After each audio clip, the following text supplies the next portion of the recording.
Napapansin kong lumulusog ka na din. Kwento sa kanya na kaibigang si Mia, isang araw nang nasa coffee shop sila. Napayuko na lamang si Nadine at napatingin sa sarili. Hindi man lang niya yon napansin. Masarap pang kumain. Madalas kasi stress reliever ko rin ng pagkain. Sagot niya sabay kagat sa cookies na in-order para sa sarili. Naku, hinahinit. Baka magsawa sa'yo si Diego at magbago. Sige Kat, baka iwan ka. Bilin pa nito sa kanya na ikinangiti lang niya. Mahal ako ni Diego at hindi mangyayari yan. Alam ko namang tanggap niya ako. Magbago man ang hugis na katawan ko. Buong kumpiyansa na sabi ni Nadine sa kaibigan. Hindi mo sigurado, Nadine. Napapailing na sabi ng kaibigan niya. Alam niyang nag-aalala lang naman ito kaya naiintindihan niya. Itong mga nakaraang linggo ay napapansin ni Nadine na napapadami ang kain niya at hindi niya yon mapigilan. Ang klase kasi na katawan niya ay mabilis tumaba at mabilis ring pumayat. O siya, sige, uwi na ako. Baka umuwi na si Diego at madat nang wala ako sa bahay. Nakangiting sabi niya bago tumayo. Nakipagbeso pa siya sa kaibigan bago tuluyang umalis ng coffee shop. Siya si Nadine Salazar. Maganda, matalino, may magandang pangangatawan kaya naman agad siyang nagustuhan na kinakasama at kasintahang si Diego na siyang CEO ng kumpanyang dati rin niyang pinagtrabahuan. Nang makauwi sa kanilang bahay si Nadine ay agad siyang nagbihes ng pambahay at tumulong sa kusina para magluto ng hapunan nila. Manang, gumawa kayo ng dessert? Baka gusto rin ni Diego? Utos niya sa kasambahay. Gusto ko ng mango graham. Mango graham, ma'am? Yun ang dessert kahapon. Naglilihi ba kayo, ma'am? Naghihinalang tanong sa kanya na kasambahay. Agad naman siyang umiling at natawa. Nako, hindi manang. Baka rin kasi gusto yun ni Diego. Paliwanag niya kahit ang totoo ay siyang may gusto. Sa kabilang banda ay naisip ni Nadine ang sinabi ng kasambahay. Hindi pa siya dinadatnan nung nakaraang buwan at delayed na rin siya ngayong buwan. At para makasiguro ay bukas na bukas, bibili na lang ng pregnancy test. Pero kung buntis nga ako, manang, gusto kong surpresahin si Diego. Nakangiting sabi niya. Iniisip maposibleng reaksyon ng asawa. Naku ma'am, paniguradong matutuwa si sir niyan. At syempre, lalo na kami dahil may aalagaan na kaming bata. Natutuwang komento ng kasambahay sa sinabi niya. Mas lalo tuloy siyang nasabik na malaman ang resulta. Nang makarinig ng busina ay dali-dali siyang tumayo mula sa pagkakaupo. Manang, pakihanda na ng mga nilutong pagkain. Nandiyan na si Diego. Utos niya bago lumabas para salubungin ng asawa. Sakto't kabababa nito ng sasakyan. Hi honey! Bati niya sa asawa at lumapit dito. Pinasadahan naman ni Diego ng tingin ang kabuuan niya. There is something in you. Agad nitong komento. Natigilan naman siya at nabitin ng ngiti. Ano naman? Ako pa rin naman yung asawa mo nun. Kahapon at kanina, bago ka umalis. Halos pabirong sabi ni Nadine. Ngayon ko lang napansin because you're wearing fitted clothes. Puna ni Diego sa kanya. Come on, so what kung tumaba ako? Yun ba ang gusto mong sabihin? Diretsang tanong niya. I want you to have a healthy lifestyle. Kaya mas mabuting dati mo katawan. Seryosong sagot ito sa kanya na tuluyang ikinawala ng ngiti niya. Getting fat doesn't mean na wala na ako sa healthy lifestyle ko, Diego. Hindi maiwasang mainis niyang sabi sa asawa. Hindi ako makapaniwalang ikaw pang magsasabi sa akin yan. Tinalikuran na ni Nadine si Diego at nagunang bumalik sa loob at nagtungo sa kusina. Nagsimulang kumain ng hindi hinihintay. Nang dumating si Diego at umupo sa tabi niya ay kumain na rin ito nang wala man lang kibo sa kanya na siyang mas nagpadagdag ng tampo niya rito. I'm sorry, nag-aalala lang ako sa kalusugan mo. Nang nasa kanilang kwarto na sila at handa na sa pagtulog ay sakalang ito nanuyo sa kanya. Wala ka namang dapat ipag-alala dahil maayos naman ang kalusugan ko. Dapat ngang maging masaya ka dahil lumulusog ako. Sagot niya at saka hinarap ito. Okay, itigil na natin ang tampuhan. Anyway, how's your day? Tanong nito kalaunan at niyakap ang bewang niya. Pansin niyang hinahaplos nito ang papawala niyang kurba dahil sa bahagyang pagtaba. Nagkita kami ni Mia. Saglit na nagkwentuhan, saka umuwi na rin. Kwento niya, napatangu-tango naman ito. Ikaw, kumusta sa opisina? It's great. Mabuti't nakahanap na ako ng bagong secretary. Babae ba? Hindi niya maiwasang itanong. Yeah, I prefer a girl rather than a guy na maging secretary. Diretsang sagot nito. Kung ganun, bakit hindi nila ako ulit ang kunin mo? Ako naman ang dati mong sekretary bago pa tayo kasal. Question niya. Umaasang papayag ito. Ayaw na ayaw pa naman niyang may ibang babae na napapalapit sa asawa. Natatakot na baka lokohin o ipagpalit siya. Honey, you don't have to worry. Emma is good at wala siyang gagawing masama o ayaw mo sa akin. Besides, mas gusto ko na dito ka lang sa bahay. Mabilis sa sagot sa kanya ng asawa. Napabuntong hininga siya bago tumango. Matulog na tayo. Maaga pa ako bukas. May meeting kami. Kinaumagahan, nagising si Nadine na wala na sa kanyang tabi ang asawa. Malalim siyang nagpakawala ng buntong hininga. Dati-rati hindi ito umaalis nang walang paalam sa kanya. Mag-iiwan ito ng notes o magpapadala ng text sa kanya kung nakaalis na. Ngunit ngayon ay ni isa, wala. Ano ba kasing problema kung tumaba ako? Pareho pa rin naman ang itsura ng mukha ko. Mahinang pagkausap niya sa sarili. Natigilan siya ng maramdaman, parang maduduwal siya. Dali-dali siyang nagtungo sa banyo at pagkatapos ay saka na rin siya naligo. Good morning ma'am, kain na po. Handa ng agahan niyo. Nakangiting bati na kasambahay sa kanya. Salamat manang. Si Diego kumain po ba dito? Anong oras po umalis? Sunod-sunod niyang tanong. Naku ma'am, ang aga umalis si sir. Magsasaing pa lang sana ako pero sabi niya hindi na siya rito mag-aagahan. Bandang 6 po umalis na. Paliwanag ng kasambahay sa kanya na ikinakunot ng noo niya. Ang alam ni Nadine, pasok ng asawa ay 7:30. Kahit may meeting ito ay 7 ito kung umaalis. Kumain na lang siya ng agahan at pagkatapos ay saka siya umalis at nagmaneho patungo sa pinakamalapit na drugstore. Ate, pabili nga po ng pregnancy test. Mahinang boses niyang sabi sa tindera. Ilan? Tanong naman sa kanya. 2 po. Agad namang inabot sa kanya ang 2 pregnancy test. Nagpasalamat siya at agad na bumalik sa loob ng sasakyan. Mabilis siyang nagmaneho, pabalik sa bahay at agad na nagpunta sa CR ng kanilang kwarto. Positive or not, ayos lang. Mahinang sabi niya sa sarili habang hinihintay ang resulta sa PT. Ilang saglit ay nakita na niya ang resulta. Natutup niya ang bibig sa nakita. Buntis ako. Bulalas niya nang makita ang 2 linya. Agad na tinawagan ni Nadine na kaibigang si Mia. May mas alam ito sa gagawin dahil meron na itong anak, hindi kagaya niya na bago pa lang sa ganitong sitwasyon. Oo Nadine, napatawag ka. May problema ba? Agad itong bungad pagkasagot ng tawag. Pinahid niyang luha na hindi man lang namalayang tumulo na pala galing sa mata niya. Naiyak siya sa labis na tuwa. Mia! Buntis ako. Anong gagawin ko? Agad niyang tanong sa kaibigan.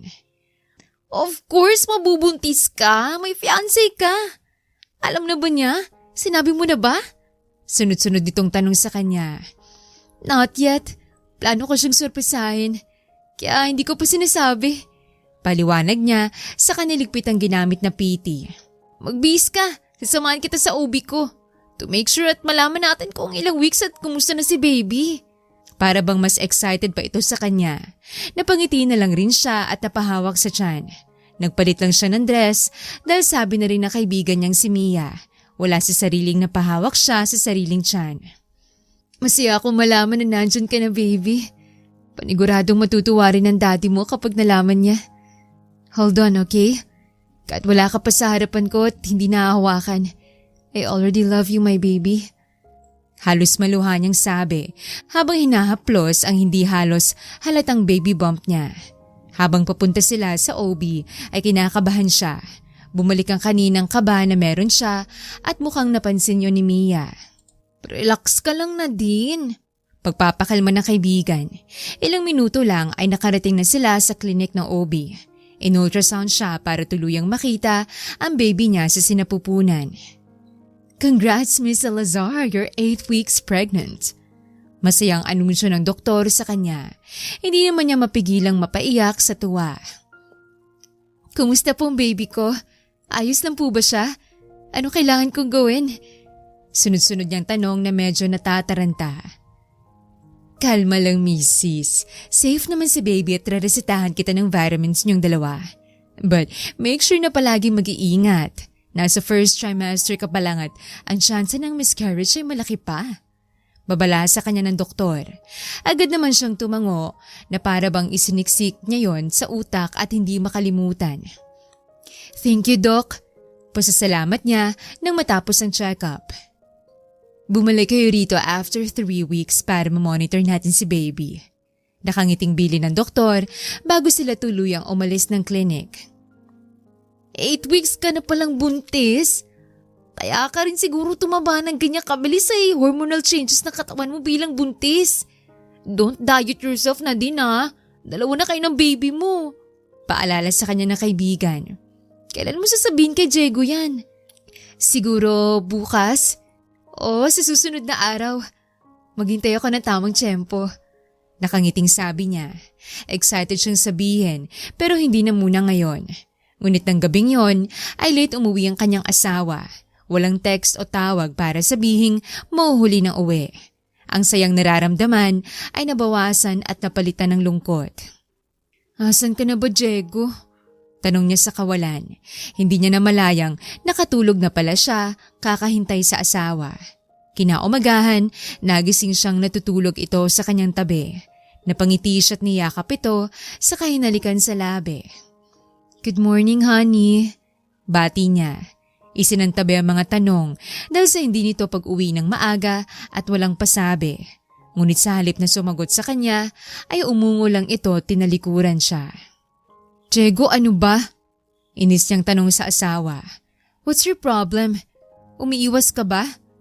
Hindi niya napigilan ng sarili. Umagang umaga. Inaantok pa ako.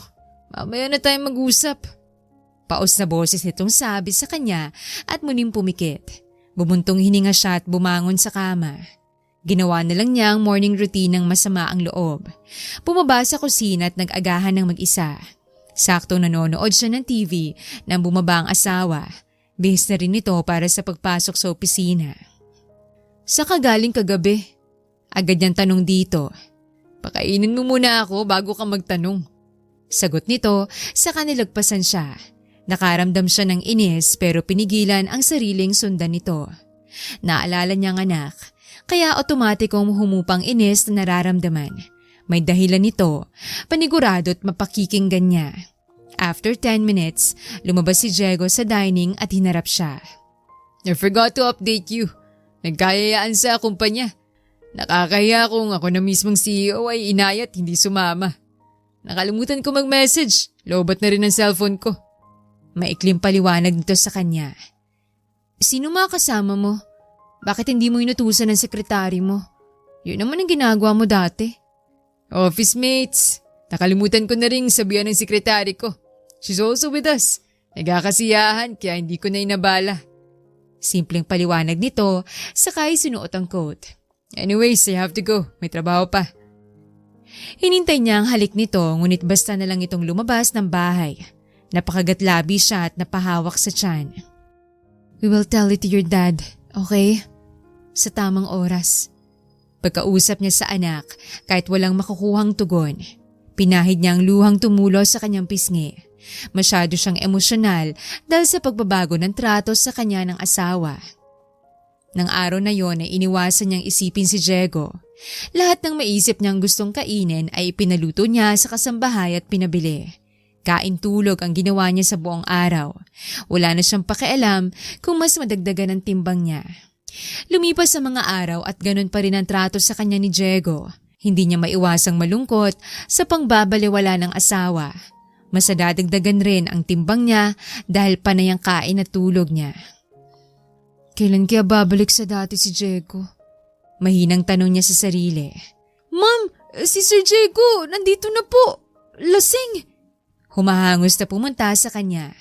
Agad naman siyang napatayo sa kama. 7:00 na ng gabi nang tingnan niyang oras.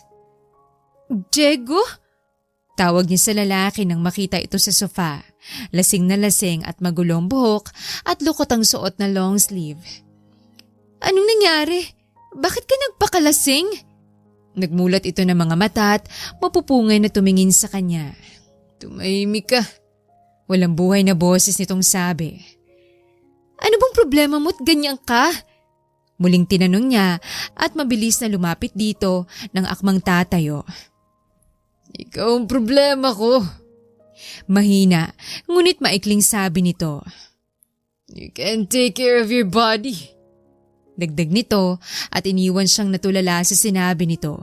Susuray-suray itong naglakad paakyat ng hagdan. Diego! Wait! Sigaw niya. Handa nang sabihin sa asawa. Mabilis siyang sumunod dito para habulin. Hinawakan niya ito sa braso, ngunit winaksit binalya lang siya nito. Honey, buntis ako. Kasabay ng pagsabi niya ay ang pagkalaglag niya sa hagdan. Hindi man lang siya nito nilingon at basta na lang umakyat sa kanilang kwarto habang siya nasa lapag tulalang nakatingin sa dugong umaagos sa kanyang hita. Manang! Sigaw niya na makabawi sa pagkagulat. Takot at sakit ang tangi niyang nararamdaman. Manang! Tulong! Muling sigaw niya. Ilang saglit lang ay humahango sa dumating ang kasambahay. Naku ma'am! Anong nangyari? Tatawagin ko po si Sir Diego. Aligagang sabi nito, mabilis naman siyang umiling. No, si Mang Jonas na lang. Padala ko sa ospital. Nangihinang sabi niya. Pakitawagan na lang din si Mia. Huling bili niya. Unti-unti ay nawawala na siya ng malay dahil sa dugong nawawala sa kanya. Nagising si Nadine na para bang may kakaiba sa kanya. Nang imulat niya ang mga mata, nag-aalalang mukha ni Miyang humungad sa kanya. Nadine, thanks to him. Buti nagising ka na. Hindi mo alam paano mo ako pinag-alala. Baka sa mata ng kaibigan ang kulang sa tulog at pag-aalala. Nasaan ako? Yung baby ko, ayos lang naman siya, di ba? Mababang boses niyang tanong sa kaibigan. Agad na natahimik ito at tila ilang kung makatingin sa kanya. Mia, okay lang naman ang baby ko, di ba? Ulit niyang tanong. I'm sorry. Nakayukong sabi ng kaibigan. Ano bang sinasabi mo at nagsusorry ka dyan? Natawa siya ng walang kasiyahan, kinakabahan at natatakot sa posibleng dahilan nito. Hindi niya kinaya. Your baby didn't survive. Namatay siya dahil sa pagkahulog mo sa hagdan. At dugong nawala sa'yo. Malungkot na pahayag na sabi ni Mia sa kanya. Tila nabingi naman siya sa narinig. Nagbibiro ka ba, Mia? Huwag naman ganyan dahil hindi magandang biro. Hindi nakakatuwa. Pilit ang ngiting sabi niya at bahagya pang natawa. Umiling lang ang kaibigan. I'm sorry. Muling sabi nito at niyakap siya ng mahigpit. Doon ay napagtanto niyang totoo ito at hindi nagsisinungaling. Tumulong luhang kanina pa niya pinipigilan, napahagulgol siya at napasigaw sa sakit at bigat ng nararamdaman. Ang baby ko, Mia! Ang baby ko! Wala na siya! Paulit-ulit niyang sigaw sa kaibigan habang umiiyak na parang bata. Wala na siya! Ipinaday siya ni Diego! Kinuha siya sa akin!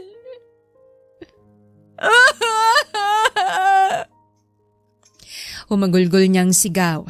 Panay namang hagod sa likod at bulong ng sorry ng kaibigan sa kanya habang yakap siya. Hinang-hina ang buong katawan niya kaya nang ihiga siya ng kaibigan ay kusang sumunod ang katawan sa pagod. Nadine, ipahinga mo muna.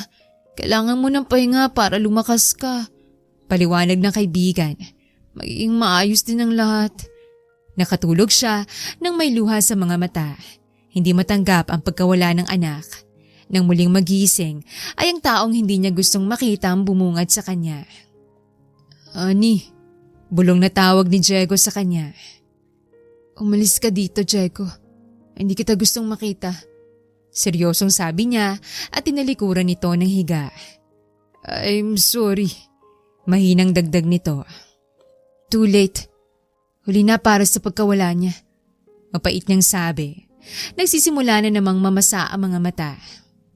Alam mo bang excited akong sabihin sa'yong buntis ako? Pero palagi kang wala at busy. Problema mong pananaba ng katawan ko?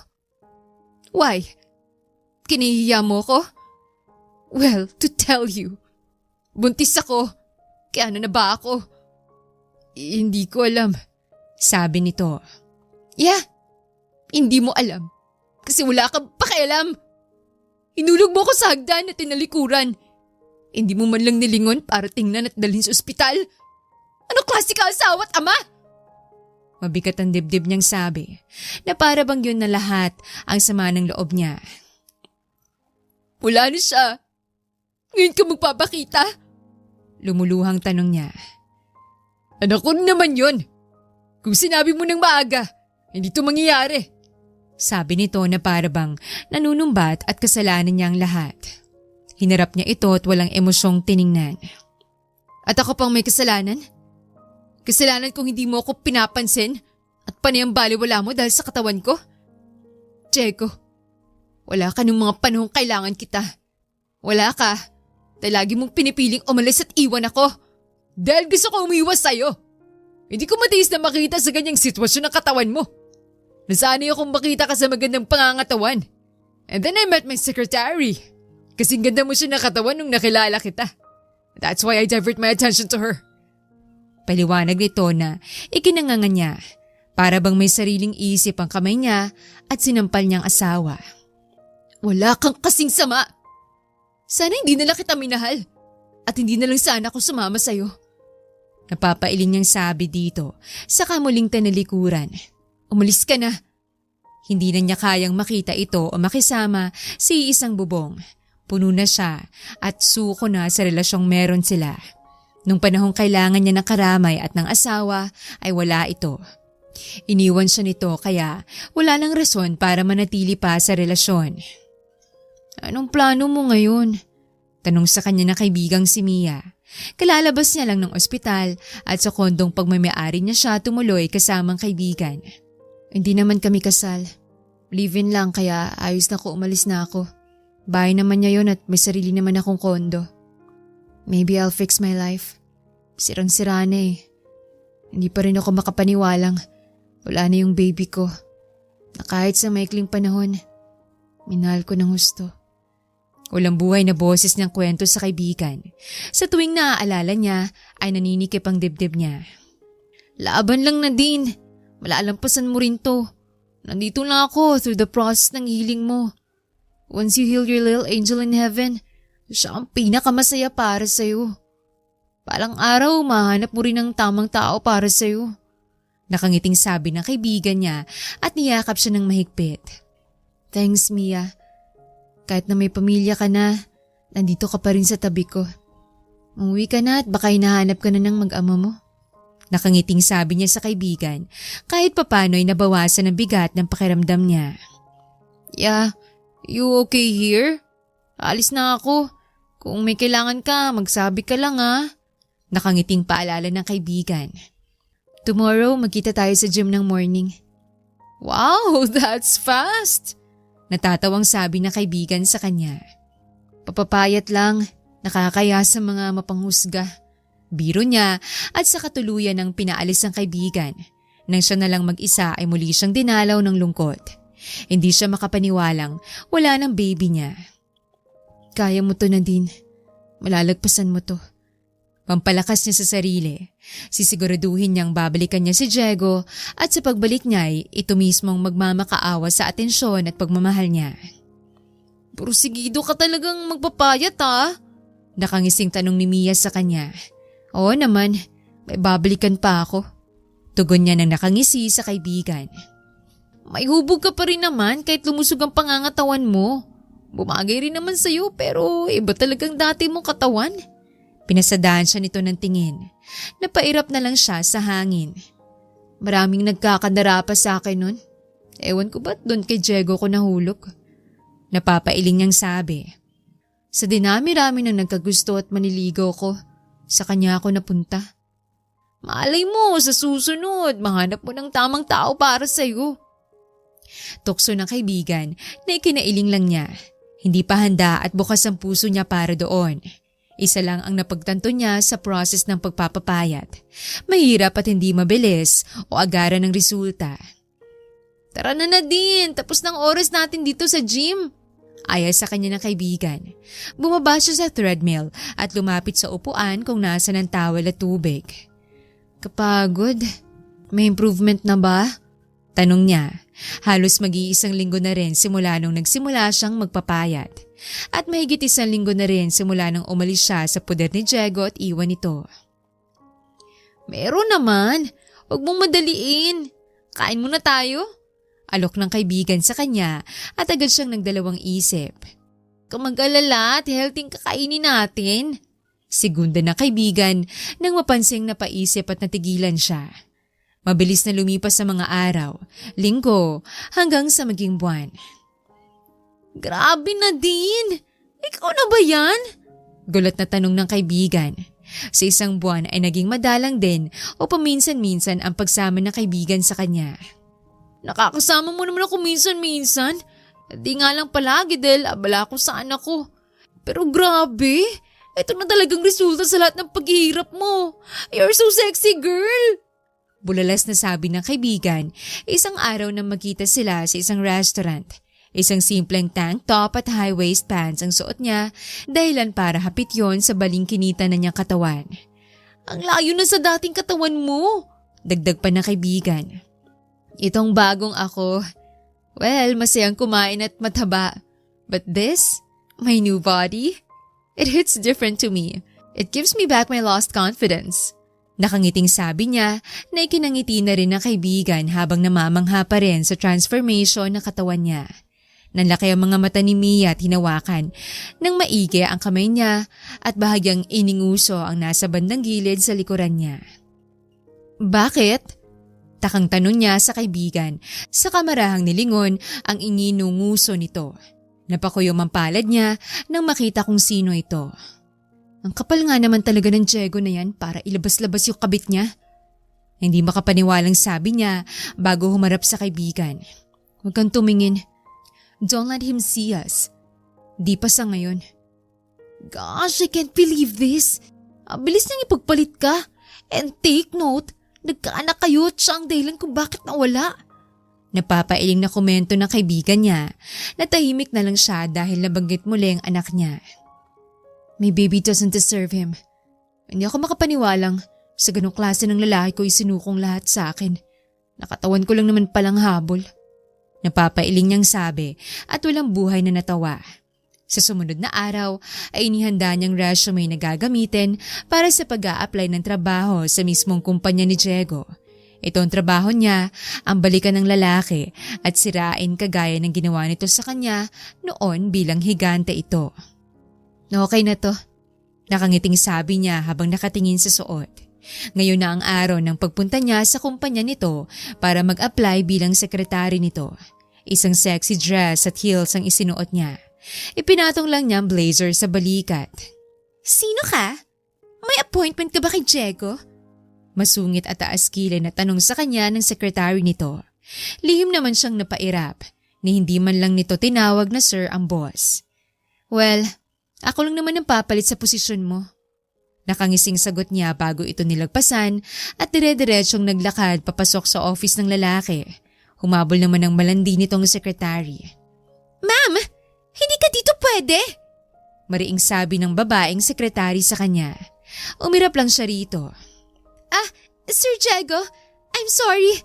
Basta na lang pumasok. Paliwanag nito nang bumaling ang tingin kay Diego na ngayon hindi maalis ang malagkit nitong tingin sa kanya. Let her. Pwede ka nang lumabas, Natasha. Sagot nito, tinutukoy ang kasalukuyang sekretarya. Lihim na lang siyang napangisi dito. Sorry about her. Pamilyar ka. Did we met before? Tanong nito at tumayo bago inilahad ang kamay niya sa pakikipagkamay. Sa halip na tanggapin ay resume niyang binigay. I don't think so. Nandito ako para mag-apply bilang sekretary mo. That's my resume. Nakangiting paliwanag niya para mas makuwang loob nito. Hindi man lang siya nito nakilala, maging ang boses niya na bahagya niyang binago.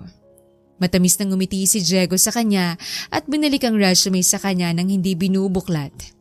Hindi na kailangan to. You're my new secretary from now on. Napakagatlabi na lang siya sa pagpipigil ng ngisi. Unang plano ay tagumpay agad. Nang araw ding yon ay sinasante ni Diegong sekretary na siyang naging kabit din ito noong mga panahong nananaba siya at tinadalang anak nila hanggang sa mawala ito. So, start na rin ba ako ngayon sa trabaho? Nakangiting tanong niya. Kanina pa nananakit ang panga niya sa pagngiti. Wala naman na akong meeting so gagawin. If you want, you can stay here with me. Bukas pang start ng mismong trabaho mo. Tugon nito habang titig na titig sa kanya. Nakaramdam siya ng inis sa lalaki. Ganito ba talaga ito kalandi? At kung sinong matipuhan ay papatulan? Gusto ko sanang magstay kaso may pupuntahan pa ako. Maybe let's just see tomorrow, Sir Diego? Tumayo na siya at nilahad ang kamay. Agad naman itong tinanggap. Ang kaso ay nagtagal sa pagkakatikit kaya siya na ang humiwalay. See you tomorrow. What's your name? Tanong nito na ikinatigil niya. Agad naman siyang nakaisip ng paraan. Nadia, that's my name. Ngiting sabi niya bago nagpaalam at umalis. Binaliktad lang naman niya ang pangalan. Paglabas ng opisina nito ay doon niya pinakawalan ang malalim na buntong hininga. Damn you, Diego. Hindi ko alam na ganito palang ugali mo pagdating sa babae. Kaya pala todong iwas mo sa akin nung tumaba ako. Katawan lang habol mo. Nagngingit-ngit ang loob niya sa galit dahil sa natuklasan. Nung una ay basta na lang siya nito binaliwala ng makilalang sekretary nito. Ngayong bumalik siya bilang iba sa paningin nito, ay basta na lang nitong inabandona ang babaeng pinagpalit nito sa kanya noon. Pasakay na siya ng elevator nang may makasalubong siyang janitor na papasok rin. Bahagya siyang natigilan nang makita ito. Matangkad, malaking katawan, moreno at may masasabing itsura dahil gwapo. Umiwas na lang siya ng tingin at pumasok sa loob. Ganon rin ito. Napansin niyang nakatitig ang lalaki sa kanya mula sa malaking salamin ng elevator. Excuse me, may problema ba? Tanong niya, hindi napigilan ng sarili. Wala. Tipid na sagot nito, mukhang masungit. Kung ganon, tumigil ka kakatitig sa akin. Sagot niya at pinagkrus ang dalawang braso sa tapat ng dibdib. Asumera, maganda ka sana. Hindi ako nakatingin sa'yo, miss. May diing sabi nito. Sakto namang bumukas ang elevator at nauna itong lumabas. Nakaramdam siya ng inis sa lalaki. Hindi na sana kita makita pa. Antipatik ko. Sa sumunod na araw ay inagahan niyang pagpasok sa trabaho. Wala pa ron si Diego nang dumating siya. Nasaan ba kasing schedule niya? Tanong niya sa sarili habang hinahanap ito. Nang mahanap ito ay napangisi siya. Pinalitan niyang oras ng bawat sked nito para sa bawat meeting na pupuntahan nito ay late si Diego ng 10 o 15 minuto. Yan, tapos na. Tingnan lang natin ng unti-unti kang sumama sa mga mata nila. Hindi tamang manira ka na imahe ng isang tao para mapahiya ito. Halos mapatalon sa gulat si Nadine nang marinig ang baritonong boses na yon. Pamilyar sa kanya, nang lingunin niya ay nagsalubong ang kilay niya. Ikaw na naman? Pwede ba? Lubayan mo ko. Maglinis ka na lang. Inis niyang sabi at itinagong schedule ng lalaki. Sasabihin ko to sa kanya. Seryoso pa ring sabi nito. Oh no, huwag kang mangialam dahil wala ka namang alam dito. Gigil niyang sabi sa pakialamerong lalaki na janitor. Wala man akong alam.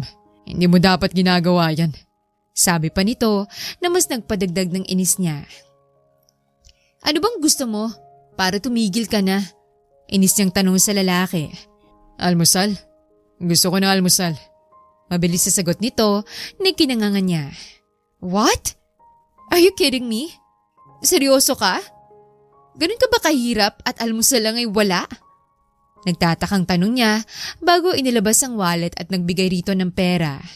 Seryoso ako at hindi ako tatanggap ng pera mula sa'yo. Sabi nito nang nakatingin sa inaabot niyang pera. Marahas naman siyang napabuntong hininga. Paano ka magkakaroon ng almusal kung wala kang pambili? So take this. Nauubusan ng pasensyang sabi niya. Samahan mo ako sa karinderya, kumain ng agahan. Ayun ang gusto ko. May bahid na ng ngising, sabi nito, hindi naman niya ito makapaniwalang tiningnan. Ang payat mo. Kumakain ka pa ba? Kaya dapat samahan mo ako para makakain ka rin. Ano sabi mo? Hindi ko na ulitin ang sinabi ko. Kaya kung ayaw mong sabihin kong ginawa mo, samahan mo ako sa baba. Sa bandang tabi lang nitong kumpanyang karinderya. Walang hiyahiyang sabi nito at nanguna pa sa paglalakad. Wala siyang nagawa kunding sumunod sa lalaki. Hindi ko nga alam ang pangalan mo. Bakit ba ako sumama sa'yo? Palatak niya habang palabas sila ng kumpanyang pinagtatrabahuan. Hindi rin naman kita kilala. Sumama ka dahil kung hindi, malalaman niyang ginawa mo. Nakangising sabi nito na walang kaseryosohan sa muka.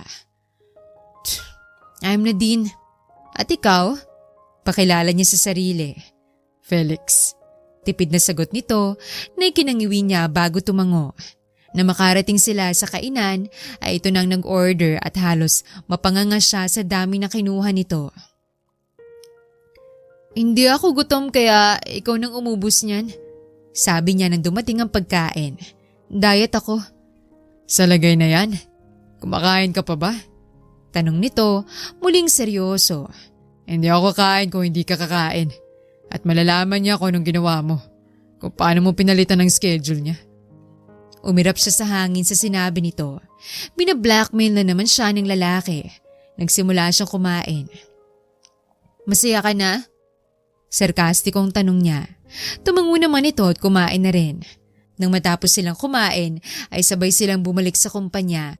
Ngunit sa ground floor pa lang ay naghiwalay na sila. Mabuti naman at nilubayan na ako. Naiiling niyang sabi bago sumakay sa elevator patungo sa floor kung nasaan ang office ni Diego. Kadarating mo lang? Halos mapatalon siya sa gulat ng pagkalabas ng elevator ay naghihintay na sa desk niya si Diego. Hindi. Kanina pa ako rito. Bumaba lang may pinuntahan. Paliwanag niya. Inalis ang pagkataranta sa sarili. By the way sir, ang oras po ng unang meeting niyo ay 8:30. Nakangiting paalala niya. Kahit ang totoo ay 8:20 naman talaga. Tumango naman ito. Puntahan mo na lang ako kapag oras na ng meeting ko. Paalala ng lalaki. Mabilis naman siyang tumango. Nang mawala ito sa paningin niya ay saka naman niya inayos sa mga papers na kanyang trabaho. Nang makitang oras ay tumayo na siya at lumapit sa lalaki. Sir, it's time. Nakangiting sabi niya sa malambot na boses. Okay, let's go. After this meeting, meron pa ba ang kasunod? Tanong nito sa katumayo. Mabilis naman niyang inagaw ang coat nito ng akmang isusuot na nito. Ako na, Sir Diego. Malambing niyang sabi kahit pa gusto na niyang masuka. Ngayong umaga ito lang meeting niyo. But later in the afternoon meron po kayong 2 meetings. Magkasunod. Nang makarating sila sa conference room ay naroon ang lahat at naghihintay. Lihim siyang napangisi. Halata sa mukha ng mga ito na hindi natutuwa ngunit nanatili pa rin na magandang postura dahil boss nila si Diego. Shall we start? May hinihintay pa ba? Tanong pa ni Diego. Tanging iling lang ang sagot ng lahat. Umupo siya sa tabi ngunit bandang likuran ng lalaki. Sa kalagitnaan ng meeting ay may kalokohan siyang naisip. Sir, mahina ngunit nakakaakit ng bulong kay Diego. Bahagya naman itong napalingon sa kanya matapos lumunok. Do you need a massage habang nakikinig sa harap? Mahinang tanong niya, sapat para ito lang ang makarinig. Yes please. Mahinang tugon nito. Lihim naman siyang napairap. Nakakaakit ang bawat haplos at masaheng ginawa niya sa katawan nito, sapat para magbigay baliw sa lalaki. Habang nakikinig, napangisin na lang siya nang mahina itong umungol sa ginawa niya. Oh, stop, Nadja. Yes, sir. Nakakalokong tugon niya. Matapos ang meeting ay tagumpay ang plano niya, mamayang hapon naman. Tungkol sa kanina, pwede ba nating ituloy yon? Tanong ni Diego nang makabalik sila sa opisina nito. Alin, sir? Maang-maangan niyang tanong. You massage me. Gawin mo ulit sa akin. Meron akong mini room dito sa office. Pwede tayo dun. Alok nito habang unti-unting lumalapit sa kanya. Sa halip na matuwa sa ginagawa nito ay nagngingit-ngit sa pandidiring kaloob-looban niya para sa lalaki. Ngumiti siya at hinaplos ang dibdib ng lalaki na ikinapikit nito. Sir, we can do that later.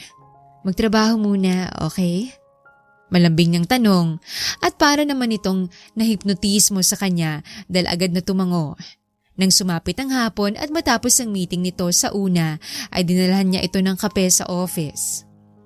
Sir, here's your coffee. Kape muna kayo habang naghihintay ng meeting. Nakangiting sabi niya. Ang hindi nito alam ay nilagyan niya yon ng pampatulog. Thank you. Pasasalamat pa nito nang nakangiti.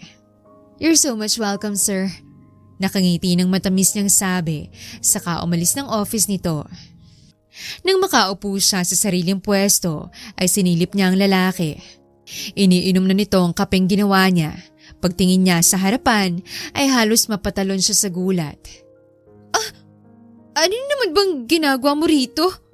Gulat niyang tanong kay Felix, ang lalaking nakilala niya kanina. Janitor ako. Baka nakakalimutan mo? Piloso pong tanong nito na ikinangiwi niya. At bakit ka nandito? Para maglinis. Ano pa ba? Balik tanong nito. Nakita kong ginawa mo. Ngising sabi nito matapos lumapit sa trash can para kunin ang basura. Nalaki ang mga mata niya. Na naman? Binabantayan mo ba ako? Umiling ito bago napatingin kay Diego na ngayoy umi-epekto ng gamot na hinalo. Mukhang inaantok na ito at anumang oras ay tulog na. Siyang boss natin. Anong atraso niya sa'yo? Seryosong tanong nito kalaunan na ikinatigil niya. Wala kang pakialam, kaya umalis ka na. Matigas niyang sabi. Hindi niya sasabihin ang dahilan sa isang taong kakikilala pa lang. Di sasabihin ko bukas sa bukas na mga ginawa mo ngayong araw sa kanya. Bumaling ito sa kanya, seryoso man ang mukha ngunit bahagyang nakangisi ang mapupulang labi. Dati ko siyang asawa. Boyfriend o ka-live-in. Kung anong tawag doon. Nang tumaba ako, binaliwala niya ako. Nang babae siya dahil doon. Ang hindi niya alam, buntis ako. Matapos ng sagutan namin, binalya niya ako at nahulog sa hagdan. And guess what? Nakunan ako. Ang anak ko'y nawala sa akin. At parang wala lang sa kanya. Mapait niyang kwento. Natuwa pa siya ng pagak at lihim na pinahid ang luhang nakawala sa mga mata. Tahimik na mo nakikinig ang lalaki sa kanya. Now, tell me. Sobra bang ginagawa ko? Para naman sa parang to, masatisfy ang sakit ng nararamdaman ko. Dugtong niya. Alam ba niya na ikaw dati niyang nobya? Tanong nito, umiling naman siya. Hindi kita isusumbong. Huwag ka nang umiyak. Ang pangit mo. Diretsang sabi nito na ikinatigil niya. What? Anong sabi mo? Hindi ako pangit ah. Sobrang ganda ko naman yata para matawag mong pangit. Hindi makapaniwalang sabi niya habang masama ang tingin dito. Natigil din ang pagtulo ng luha niya. Alis na ako. Walang pasabi, tumalikod na ito nang hindi hinihintay ang sagot niya. Habol tingin na lang tuloy niya ang bulto ng lalaki at wala sa sariling napangiti. Hindi niya akalaing ma-open niya sa ibang tao ang madilim at masakit na nakaraan niya. At sa taong yun pa na walang ginawa kundi inisin siya. Uwian na nang magising si Diego. Naku sir, ginigising ko kayo kanina pero hindi naman kayo magising. Hindi tuloy na tuloy ang meeting dahil wala kayo na siyang CEO. Kunwari nalulungkot niyang sabi. Malungkot rin namang ngumiting lalaki at pupungas-pungas pa. It's okay. Napagod lang siguro ako kaya nakatulog. Nakangiti na nitong sabi na lihim naman niyang ikinairap. Sige sir, mauna na ako. Uwian na rin kasi. Nakangiting sabi niya. May sasakyan ka ba? Pwede kitang ihatid if you want. Alok nito na agad niyang ikinailing. Meron sir, salamat sa alok. Maybe next time ihatid mo ako. Mainhing sabi niya habang nakangiti. Hindi niya alam kung saan natutunan ang pagiging ganito na pakitang tao pero gamit na gamit naman niya ngayon. Habang nagmamaneho palabas ng kumpanya sa may hallway ay may pamilyar siyang nadatnan. Naglalakad lang siya pa uwi? Mahinang boses niyang tanong sa sarili. Mabagal siyang nagmaneho pasunod sa lalaki na mukhang maramdaman siya nito ay kunot noong humintong lalaki sa paglalakad at nilingon siya. Hininto naman niya ang sasakyan sa tabi nito at binuksan ang bintana. "Saan ka papunta?" Tanong niya. Pauwi na. Tipid na sagot nito. "Gusto mo bang sumabay? Hatid na kita." Alok niya. Hindi niya alam ang sariling dahilan basta na lang yun ang lumabas sa kanyang bibig. Hindi na, baka dakipin mo pa ako. Walang ganang sabi nito at saka namulsa sa suot na kupas na pantalon. Ngayong hindi na ito nakapang uniform na pang janitor ay masasabi niyang typical bad boy ang pormahan nito. Huwag mo akong titingnan. Baka matunaw ako at hindi na makauwi. Nalaki ang mga mata niya sa sinabi nito. "Ang yabang mo. Ikaw na ngang inaalok." Sige na nga, dahil mapilit ka. Sa may kalawang kanto lang, lakarin ko na yung iskinita papasok. Sabi nito at basta na lang sumakay sa passenger seat ng sasakyan niya. "Okay." Tanging nasabi niya at nagmaneho. "Lagi ka bang naglalakad pa uwi at papasok?" Hindi niya mapigilang itanong. Bakit? Interesado ka na ba sa buhay ko? Tanong nito nang nakangisi. Umirap naman siya. "Nagtatanong lang. Masyado ka nga sumero." Masungit niyang sabi. Rinig naman niya ang maikli nitong tawa. Sayang sa pamasahe kung sumakay pa ako. Isa pa, malapit lang din. Matiniw ng sagot nito na ikinatango niya. Ngayon alam ko na ang dahilan kung bakit sobrang payat mo. Napakunot ang noon niya bago pa simpleng tumingin sa katawan. "Hindi naman ako ganun kapayat Depensa niya. Oo talaga. Wala akong makitang tabaman lang. Sarkastikong sabi nito. Kung mahal mo ang sarili mo, gagawin mong nagpapasaya sa katawan mo. Hindi dahil sa gusto ng taong nakapaligid sa'yo. Nag-iwas na lang siya ng tingin. Anong ibig nitong sabihin? Gusto nito ang mataba? Sana pala nakilala na lang niya ito dati pa. Ginusto ko rin naman to, hindi dahil sa kailangan. O siya, nandito na tayo. Dami mong sinasabi. Sakto namang nakarating na sila sa sinasabi nitong kanto. Sige, salamat sa paghatid. Asahan mo, ligtas ang sekreto mo. Kaswal na sabi nito, may maliit na ngiti bago bumaba ng sasakyan niya. Sa hindi malamang dahilan, simula nang mawala sa kanyang anak at maghiwalay sila ni Diego, ngayon lang uli siya napangiti. Sino ka ba at may ganitong epekto ka? Mahinang kastigo niya sa sarili bago napahawak sa sariling dibdib. Ramdam niya ang dobleng bilis ng tibok nun. Sa bawat araw ay ganun ang setup niya. Paminsan-minsan, gumagawa ng paraan para mapahamak si Diego nang hindi nito alam na siyang may kagagawan. At sila ni Felix, hindi niya alam kung bakit at madalas silang nagkakasalubong o krusang landas. So, kumusta ang pagpapanggap mo? Tanong sa kanya ni Mia. Ngayon na lang ulit sila nagkita, mabuti na lang din at day off niya. Na-stress siyang kasama si Diego. Ayos naman. Medyo nakakasawa. Pero sa tuwing nakikita ko siyang pumapalpak o nagkakamali sa trabaho, natutuwa ako. Nakangising sagot niya. Mahal mo pa ba? Natigilan siya sa tanong ng kaibigan at saglit na pinakaramdaman ng puso. Mahal? Hindi na. Nung oras na magbagong trato niya sa akin, unti-unti pawala ng pawala yung nararamdaman ko sa kanya. Hanggang sa makunan ako, doon na tuluyang nawala ang pagmamahal ko. Masakit mang aminin pero yun ang totoo. Hindi niya akalaing yung taong minahal niya ng husto na para bang noon ay hindi niya kayang mabuhay nang wala ito ay napakasarap palang lumaya sa piling nito. Sigurado ka na dyan o baka naman dahil nasaktan ka lang. Paninigurado ng kaibigan. Sigurado ako.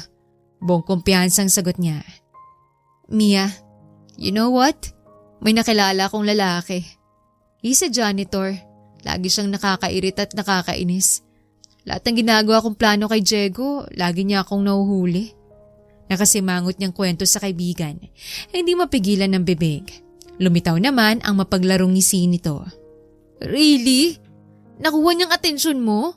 You like him already? Hindi no. Bakit naman agaran? Kakikilala ko pa lang. I'm just saying that he's annoying pero sa kabila nun, ngayong day off ko, hinahanap ko yung presensya niya. Halos pabulong niyang sabi sa huli. Nadine, don't close your heart just because of what happened. Hayaan mo pa rin sana yung puso mo na magkagusto. Kahit nanggaling ka sa sakit at trauma, minsan yung bagong taong magpapagaling sa'yo. Hindi ka naman dun maiinis sa tao at hahanapin ang presensya niya kung wala lang. Hindi ka naman manhid para hindi mo mapakiramdaman ng sarili mo. Pangaral ng kaibigan niya sa kanya na siyang ikinatahimik niya. Mahirap na kasing magtiwala ulit. Nang uli kasi sinira at winasak lang ako. It's not easy to let someone enter my heart again. Mahinang tugon niya bago pinagpatuloy ang pagkain. Well, kahit gaano pa yan kahirap, if that person is determined to be with you, hindi yun mahirap. Pambabasag nito sa sinabi niya. Umirap na lang siya dito. Seriously, ang layo na natin. Sinabi ko lang na ganun. Malay mo, kibit balikat nitong sabi sa kanya. Anyways, Nadine, hindi na rin ako magtatagal dahil baka hinahanap na ako ng anak ko. Nadine! Pareho silang natigilan ng kaibigan na si Mia nang marinig ang pamilyar na boses. Nang lingunin ay si Diegong tumawag at umulit sa pangalan niya. Napakuyom ang palad niya at hindi ipinahalatang pagkagulat. Ikaw si Nadine?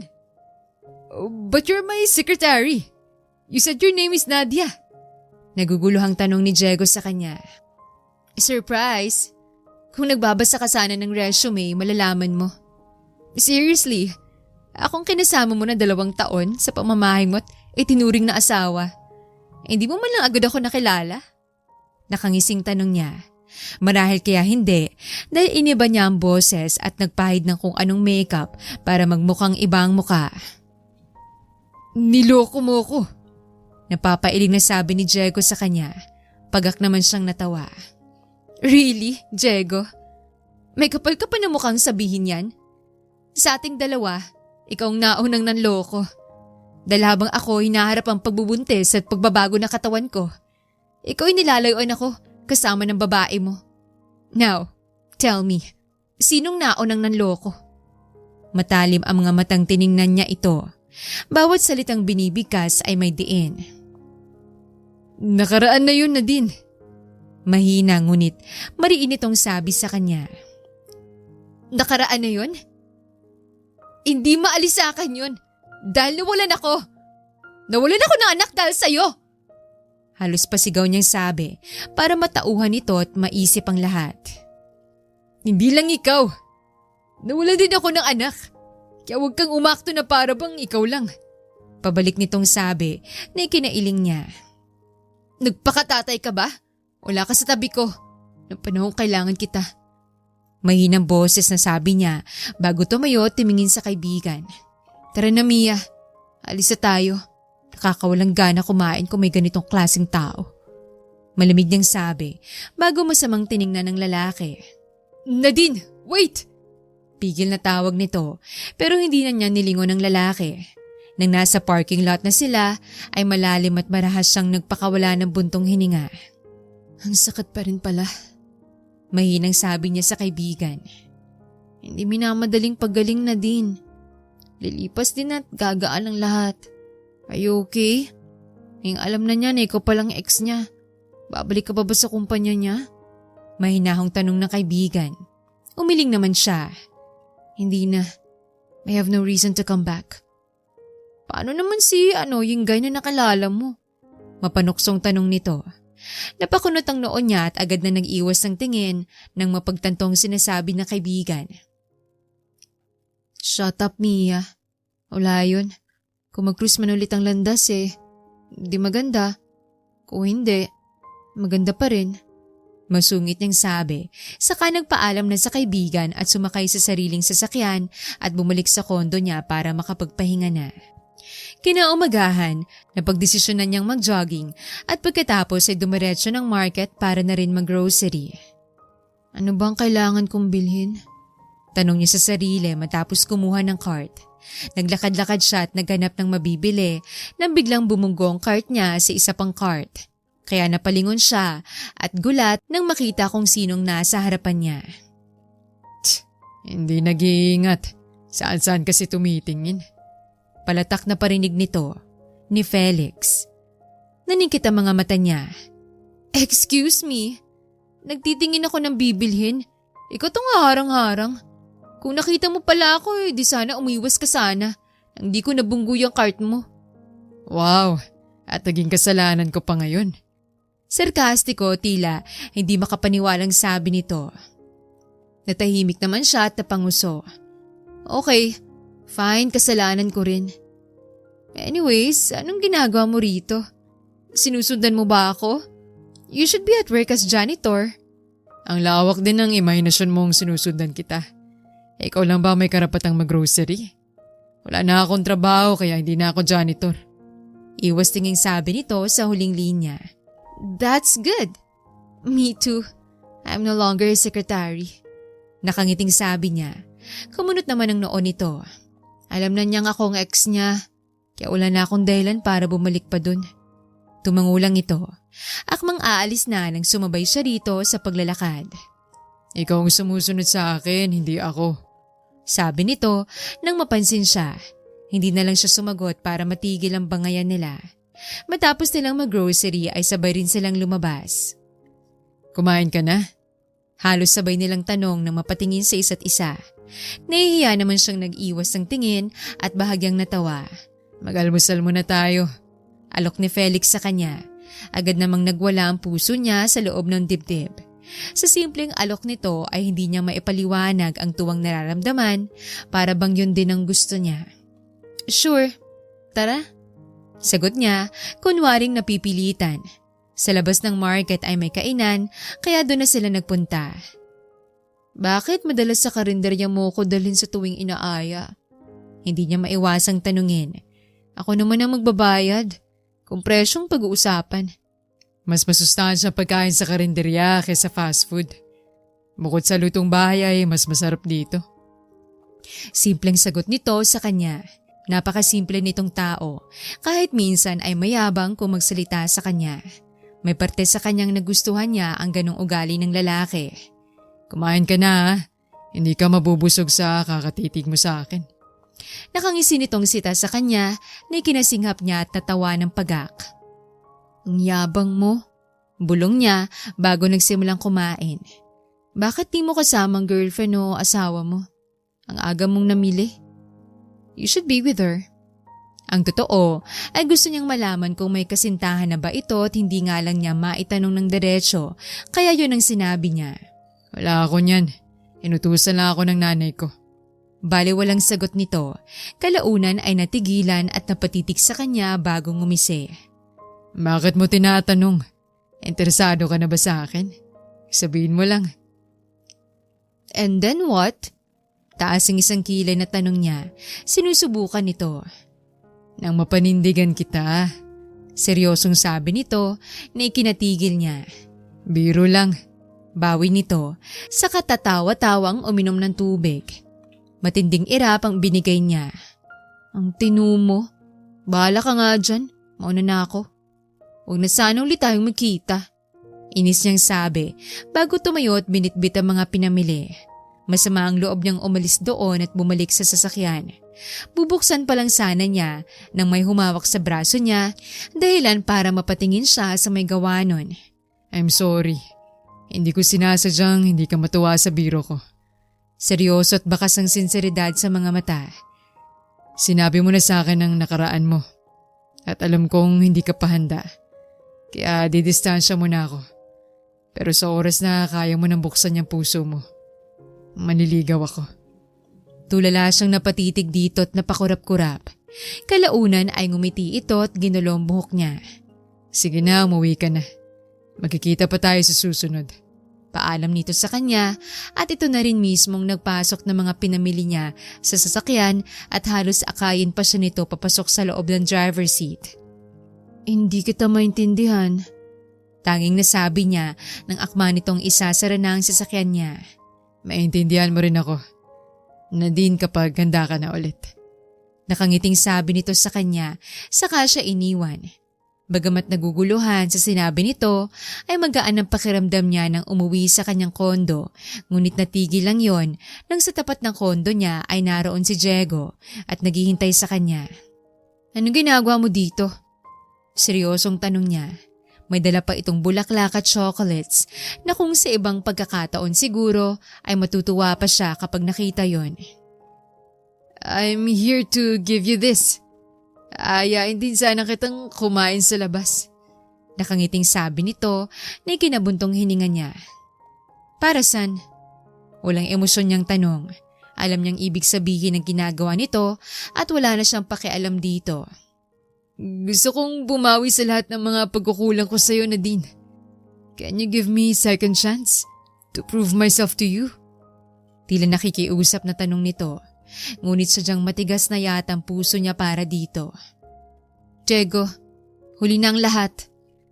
Kahit ano pang gawin o ibigay mo sa akin, wala na. Wala na akong nararamdaman para sa'yo. At hindi na may babalik ang nasirang pagsasama natin dati. Dahil kung nagawa mo sa akin yun noon, hindi malabong kaya mong ulit-ulitin yun. Nang oras na nawala ang anak natin, umaasa kong dadamayan mo ko. Pero anong ginawa mo? You chose to leave me and to be with your mistress. Punong-puno ng pait niyang sabi sa lalaki. Siguro tama na itong masabi niyang lahat ang nararamdaman para minsanan. I know, nagkamali ako. That's why I'm here. Magbabago na ako. I promise. Hindi man natin kayang mabalik yung dati pero pwede tayong magsimula ulit. May pagsusumamo nitong sabi. Bakit ngayon ka lang natauhan, Diego? Bakit hindi nung nasa poder mo pa ako? Hindi niya maiwasang itanong sa lalaki. Please, leave now. Hayaan mo akong makapag-isip-isip. Pakiusap niya. At hindi ko matatanggap yung binibigay mo. Pagkatapos noon ay binuksan niya ang pinto ng kondo at pumasok sa loob. Iniwan ng lalaking mag-isa. Sa sumunod na araw, sa bawat paglabas niya ay naroon sa labas si Diego, nag-aabang sa kanya. Ano na naman ginagawa mo rito? Tanong niya sa lalaki. Hindi sana siya lalabas kung wala lang sana siyang importanteng lalakarin. I told you, gusto kitang makuha at mabawi ulit. I won't stop until I get you. Determinadong sabi nito na ikinailing lang niya. Bahala ka sa buhay mo. I already told you na wala na akong nararamdaman sa'yo. So stop it. May pupuntahan pa ako. Nakakaabala ka. Inis niyang sabi at binilisan ng paglalakad dahil sumusunod ito sa kanya. Nadine, you can't stop me. Hindi mo ako mapipigilan sa gusto ko. Pilit nito hanggang sa makarating sila sa parking area. At bakit? Tanong niya rito. Sakto namang tumamang tingin niya sa lalaking nakatingin sa gawin nila. Hindi kalayuan ang pwesto nito sa kanya. Dahil mahal pa rin kita. Sagot sa kanya ni Diego at dahil abala ang kanyang mga matang nakatitig kay Felix ay hindi siya agad nakaiwas sa paghalik ni Diego sa kanyang labi. Akma pa nitong pailaliman ng halik nang matauhan siya at itulak ito. What's your problem, Diego? Galit niyang tanong sa dating kasintahan. I just did what I want. Madalas din naman natin gawin dati. Bakit humihindi ka na ngayon? Kunot ang noong tanong nito sa kanya. Bumalik ang tingin niya sa gawin ni Felix. Nagkatinginan silang muli bago ito tuluyang tumalikod at naglakad paalis. Oh wait! Felix! Sigaw niya sa lalaki. Akma na niya itong hahabulin nang hawakan siya sa braso ni Diego. Sino Felix? Kaya ba ayaw mo na sa akin dahil sa lalaking yun? Madiing tanong nito at bahagyang humigpit ang pagkakakapit nito sa kanya. Bitawan mo ko! Ano ba? Nasasaktan ako! Sigaw niya at inalis ang pagkakahawak nito. It's none of your business, Diego. Kaya umalis ka na dahil hindi na tayo kailanman magkakabalikan. Talayo ko na sa'yo. Galit niyang sabi. Bago ito tinalikuran. Ang tanging laman ng isip niya ngayon ay si Felix. Minsan lang sila kung magkita at yun pa ay kung mag-cruise ang kanilang mga landas. Naguguluhan siya sa nararamdaman. Hindi niya alam kung bakit gano'n na lang ang epekto ni Felix sa kanya. Nang makita niya ito kanina ay hindi siya mapakali. Pakiramdam niya iniwan na siya ng lalaki dahil sa pagtalikod nito sa kanya. Napasabunot na lang siya sa sariling buhok. Ano bang buhay ito? Naguguluhan ako. Hindi ko maintindihan ng mga tao. Pagkausap niya sa sarili, tinawagan niya si Mia. Ilang ring lang ay sinagot na agad nito ang tawag niya.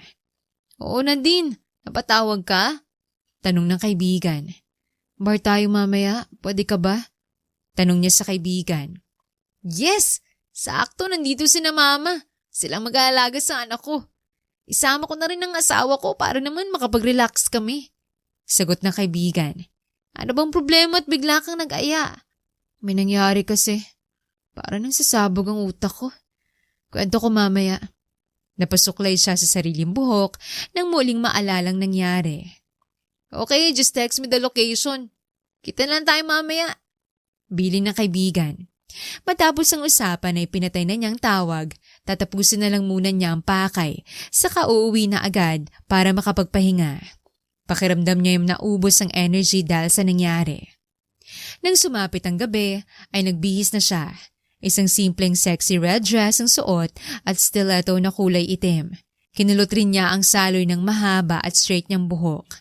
Naglagay rin siya ng makeup at dark red na lipstick sa labi. Nang kontento na sa itsura, ay ngumiti siya sa salamin at umalis na. At nang makarating sa bar ay agad niyang nahanap ang kaibigang kasamang asawa nito. Mabuti naman at nandito ka na. Mas nauna pa kami sa'yo. Bungad ni Mia sa kanya. Na-traffic lang? Palusot niya. Dun muna ako, I saw my friends there. Enjoy honey. Paalam ng asawa ni Mia bago siya binalingan at tinanguan lang. Ngumiti naman siya at tumango. Mabutit pinayagan ka ng asawa mo. Sinama ko kaya pumayag. O siya, tanong chismis mo? Tanong ng kaibigan. Panay kasing kulit sa akin ni Diego nitong mga nakaraang araw. At kanina lang ay nagpunta ulit. Nang nasa parking lot na, basta na lang ako hinalikan. And then you know what? Nakita ko si Felix. Nakita niya kami ni Diego. After that, he left. Namumblema niyang kwento sa kaibigan. Para mawala ang taranta ay uminom siya ng magkasunod na shot. Napapikit pa siya ng malasahan ng pait nun. Girl, alin ka doon apektado? Sa halik ni Diego na ayaw mo o sa pag-alis ni Felix dahil nakita niya kayo? Nakangising tanong ng kaibigan sa kanya. Mukhang natutuwa pa sa kamiserablehan niya. Maybe both? Patanong niyang sagot bago bumuntong hininga. Anyways, I have to pee. Nahihina talaga ako. Bathroom lang ako. Paalam niya sa kaibigan at mabilis na tumayo para mag-CR. Ngunit nang bumalik sa table nila ay wala na ron si Mia. Iniwan ako? Tanong niya sa sarili at napailing-iling. Nagpunta na lang siya sa bar counter. Kuya, 1 shot please. Utos niya sa bartender habang kinakalkal ang bag para hanapin ang cellphone. Your order, ma'am. Otomatikong natigilan siya at nag-angat ng tingin nang marinig ang pamilyar na boses. Felix? Bulalas niya at hindi makapaniwalang napatitig sa lalaki. More order, ma'am. Sa halip ay tanong nito. Umiling naman siya. Dito ka pala nagtatrabaho? About what happened kanina. Hindi yun ganun na iniisip mo. Mababang boses na sabi niya sa huling linya. Wala naman akong karapatan para isipin ng kung ano man. Seryosong sagot nito na ikinatigil niya. Bakit mo ko tinalikuran? Tinawag kita. Dahil kasama mo siya. Ayoko namang magpakamartir at panoorin ka habang nakikipaghalikan sa kanya. Seryoso pa rin sabi nito. Hindi siya makapaniwalang napatitig dito. Hindi ko ginusto yun. I was shocked pero tinulak ko rin siya. Paliwanag na depensa niya. Bakit hindi mo ako inaabol kung gusto mo talagang makausap ako? Tanong nito sa mapanghamong tono. Dahil naguguluhan ako. Hinahabol ako ng ex ko at gusto niya akong halikan. While you, binabaliw mo ako kakaisip kung ano bang nararamdaman ko at ano bang gusto mong iparating sa mga linya mo sa akin. Frustrated niyang sagot sa lalaki bago ininom ang shot na bigay nito. Ang manhid mo. Simpleng sabi nito. What? Isa pang shot? Utos niya. Hindi ako manhid. Bakit hindi mo ako diretsahin? O talagang matapang ka? Naglapag ito ng isa pang shot na agad niyang nilagok habang hinihintay ang sagot nito. Gusto kita. Gusto ko ligawan ka.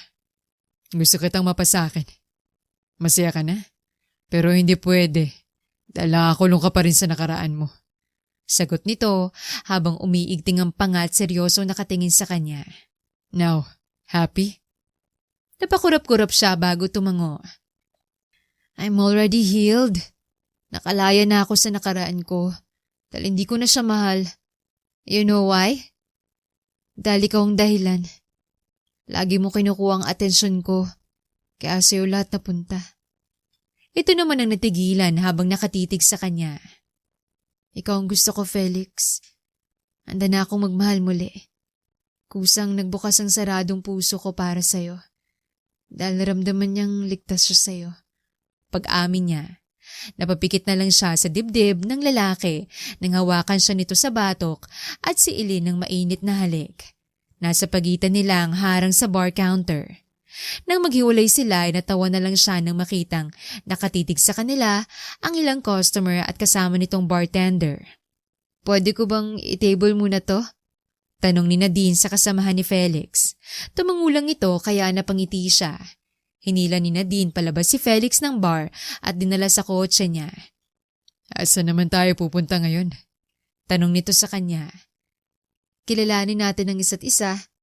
Nakangiting sagot niya bago binuhay ang makina ng sasakyan at nagmaneho paalis kasamang lalaking bumibihag sa kanyang puso. Dapat kasi hinintay mo ko.